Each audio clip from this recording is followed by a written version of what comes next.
Hello, beautiful artisans. Thank you so much for being with me today. I am having a cup of coffee as I have been running straight from 7 o'clock this morning and just having to do a whole bunch of things that needed to be done, including art. And I love to share this type of video I'm about to share with you. And first, I want to give a very warm welcome to everybody coming back. I want to give a very warm welcome to everybody jumping on board and just give you a very brief recap. If you're brand new to the channel, what I do is highly encourage artists to use recycled materials and supplies and or organic fabrics as much as possible. So that's what we're all about. And with that, we are also about inspiring, looking for inspiration from cultures, diverse cultures, and sharing that inspiration, sharing the knowledge of something we might be doing ourselves. And when you share it, then an artist can learn and they have a whole nother way to express and they make it their own. And how wonderful is that? And creativity. Something that I am very passionate about is helping artists find their voice. You know, it isn't that you need to do art in a very, or whatever it is you're doing, whether it's sewing, drawing, painting, doing your clay work, whatever it is. I know that you have within you different ideas. So I try to encourage you to check it out, explore it, try different things. So, and with that, so one of the things I want to share, I want to preface with you before I share with you some of my artwork and primarily the Women Leaders of Change. But I need to preface this with the fact, and some of you may already have figured this out, but I am an eclectic artist. So that means very diverse. My mom was also very diverse. She was this, like, I guess I take after her largely because she did sculptures, painting, drawings, charcoal, firework, and she wrote stories. So I do the poetry and I do soft sculptures with the wool and I draw and I paint and all of it and do the fiber work. So with that, the reason I'm saying that is you're going to notice a difference in my work. And if you are, it's something I want to say, I notice sometimes, and many artists are very comfortable with this, which is beautiful, that they may make flowers and they make more and they make more. And sometimes it's like that, you know, you just get something and you want to make more and more and more of it in your creative world. But then there's other artists where they'll make that and then they're like, whoop, I want to change. I want to do something else. Go for it, because that is part of your creativity. That's part of your art journey. So anyway, with that said, I'm going to start first with this eagle. This eagle I made 10 years ago, 2014. This eagle is quite old and he's made with oil pastels. The reason I made this eagle, I made a whole series of them. But if you look at him, he's made with oil pastels. The reason I'm showing you this eagle is because he's a very traditional type of work, right? And what I'm about to show you is not traditional, some of it in any sense of the word. And then others are kind of on the surface and just pretty. And those are my women leaders. But with the Women Leader series, I'm going to add Princess Catherine of Wales and Queen Elizabeth. So this eagle, I started to see eagles about 10 years ago after a lifetime of looking for eagles because I love them. Never saw them. They didn't come in my path. And then lo and behold, guess how the first one comes in my path? I was looking at, and you know what I'm going to say here? I was looking at the ducks swimming in front of me at a pier, waiting for the ferry. And lo and behold, an eagle swooped down and took one of them ducks right out of its family. I'm not kidding you. It was like not even 10 feet from me. I am like, what?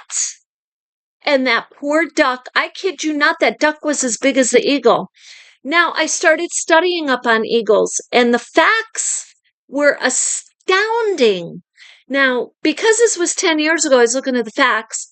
So their eyes, they can see for miles, okay? They are incredibly strategic and intelligent.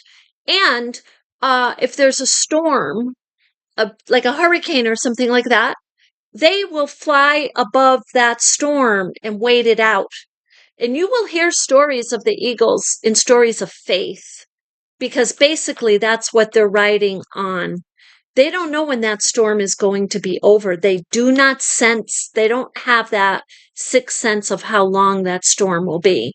So anyway, I thought what I do with my work is I work from the passion or from a spiritual place. So anyway, I just want to share that with you.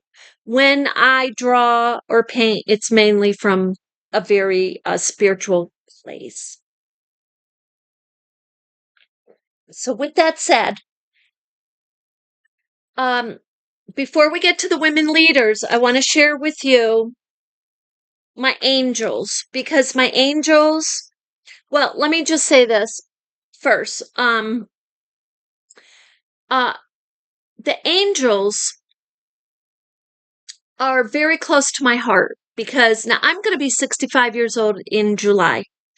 And angels are very close to my heart. I'm going to share a story with you and first tell you why. Some people believe, some don't. But my very first very pronounced experience with angels is I was very young. I was a young lady, and I was waiting for the bus, and a car pulled up, and this person in the car was trying to get me into the car, and much against my will. The bus I was waiting for, because it was being blocked by the car, went around the car and took off. And I remember looking at the bus in shock and couldn't believe that it didn't stop. And I was looking at the whole block ahead of me, and there was not one person there. Nobody was around, essentially, basically to help me. So, anyway, you understand the situation that was occurring. So, I was looking at the block, and all of a sudden, a lady appears in the middle of the block. Now, mind you, I didn't notice it at the time. I noticed it after, and this is the reason I'm going to tell you. So, a little lady with an umbrella and little hat, little lady, little raincoat, whatever, appears in the middle of the block. And she comes walking towards my way, and she looked at me, and she asked me one question: "Do you know him?" And I said no, and she could see the fear in my face. And at this point, and this was pivotal, because the person was very close to the window, and his voice was very, very, very loud. And I could not, I was scared. So when you're scared, you don't move. I couldn't move. She took me by the arm and walked me out of there. Oh, this woman saved my life. And as we walked together, we walked all the way to get, because I was scared to death. I stayed right by her side. We walked into what convenience store. So we walked into the convenience store, and I realized this woman saved my life, and she was just ahead of me. So I looked out. I was looking out the door, like, should I go back out? And I realized she saved my life. And I turned around to run in to say to her, thank you, thank you. And that woman was gone. Like, gone. And you're talking about an old convenience store where I knew everybody and it was small and everybody knew me, and that woman was gone. So it took me literally years to figure out that that was an angelic incident. That was angelic. So through my life, I've had, that was the main occurrence, but I've had many other instances you might define as a little phenomenal. So anyway, that's number one. But here are my angels based on my inspiration of this beautiful lady who saved my life. So this is one. These are in mixes of oil pastels, pencil, fine-tipped markers. This is for the LGBT community. And the reason I made it is the passion is in my heart, is I don't believe God wants us to be judging in such a manner that has been happening here, or judging at all. I don't believe in judging people. I don't like to see people judged. That's another one.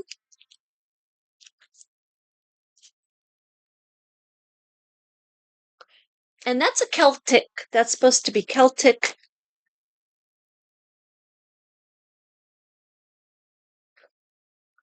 And these angels, like I said, will be in a book soon. They will be in my ebook.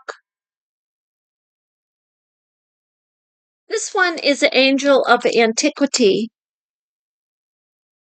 So, and this one is an angel based on a cherub reflection I had seen, and that stayed in a certain place in my house like forever, and people saw it too. So, and this is another angel. This one is based on when I was a kid. I would love to walk in the rain. I had to walk from school quite a distance. Nowadays it's buses and the families pick the kids up. But I would walk, and I can remember a dark, stormy day when I was walking and I was almost home. And my mom was very happy to see me and was just about to go get me because the rain had just started.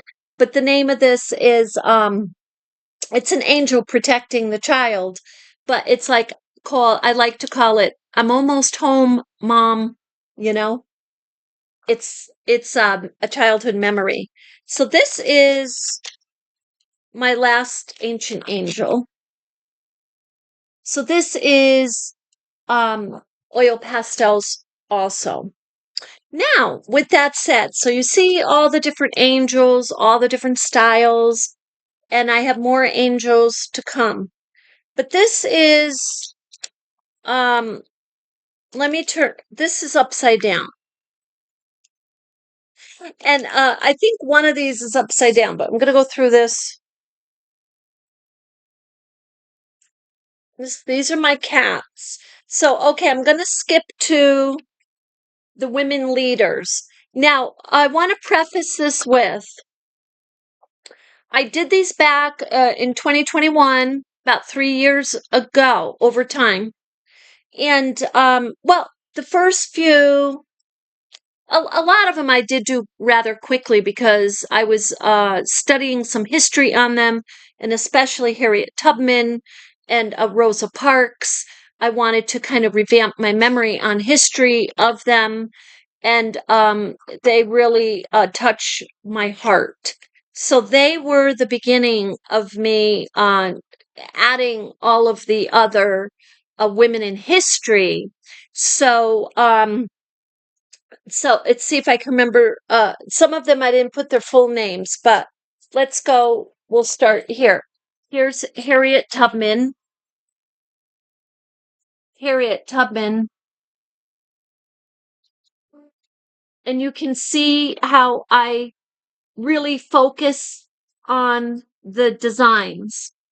I don't do a realism or depth dimensions like that in the portraits. This is Rosa Parks.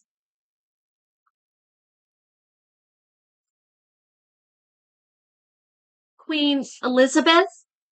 I'm sorry. This is Queen Victoria. I haven't done Queen Elizabeth yet. This is Queen Victoria. And the reason I added her is because she made a huge difference in history by being an ally to Harriet Tubman. And what Harriet Tubman went through in the Underground Railroad is phenomenal.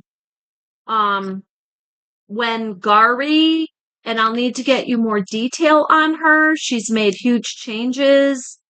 But I will get you more detail on her because I don't want to get it wrong. I don't want to memorize it wrong. And this is Maya Angelou, who is just a woman of my heart because of her poetry, kicks into my passion deeply. This is Martha Coffin Wright. She also was an ally secretly with Harriet Tubman and making a difference in the Underground Railroad. This is Mother Teresa, and we know that she made a difference with taking care of the poor children. So the Holy Spirit, I want to tell you the story behind this because there was a reporter. This is a true story. A reporter who went to interview Mother Teresa, and she was in a room, one of the back rooms that had no electricity, and very, very poor in the time there.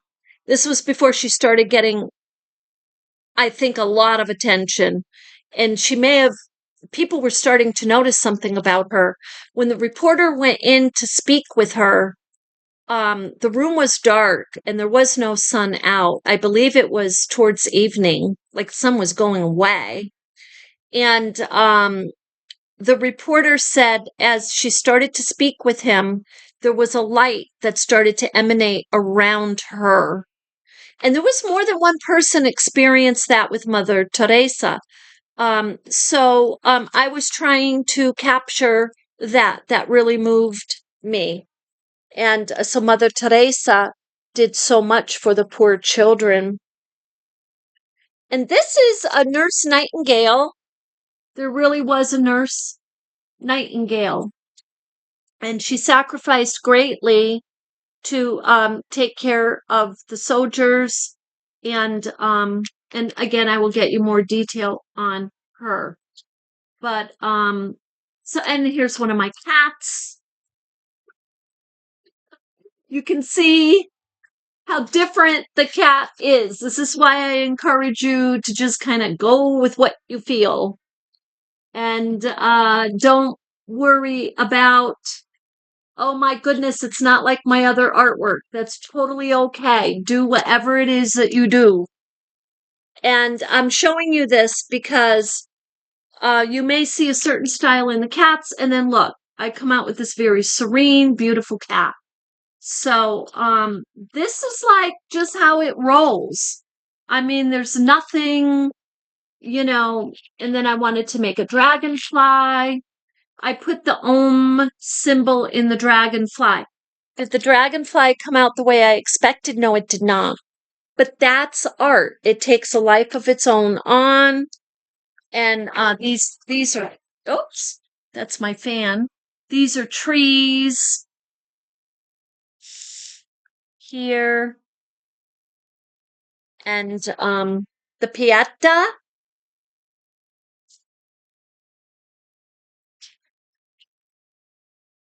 So you see the diversity. And this is, get this the right way. This is a funny one. I just, when I was a kid, I had a cat, Kiki, who would always be going after my poor grandmother's. And they would get out. But this cat's hanging on the cage, just like my cat did. and the bird is out, and you can see the fishbowl is ready to go next. So, and so is the vase behind the cat. Yeah, and everything. So, this is a table exactly like where we used to keep the fishbowl. So that's based on a memory. So, it could be a memory, it could be passion, it could be interest, um, whatever it is. So, and do you need to do the same type of artwork each time you do art? No. Do you have to, will you keep developing if you switch? Yes, because you will gain skills in whatever it is you're doing. And then when you go back and forth, you can transverse them or transverse, you can, transfer those skills to whatever it is you're working on. So, anyway, I wanted to share the women leaders of change with you and give you an idea of the different types of artwork. Now, these are some of my drawings, these are not all of them. And I have so many paintings, and maybe I'll share those. Some of my paintings are quite different again, they're very abstract. And because I just take great joy in the colors and how they flow. And so I many times will stay in the abstract realm, expressing something, whether it's an emotion, a situation, world problem, whatever it is. So I have a lot of paintings too. So, anyway, with that, I thank you so much for being with me. I encourage you to keep getting to know your creativity. Let the process breathe and be the best that you can be every day. And love and light.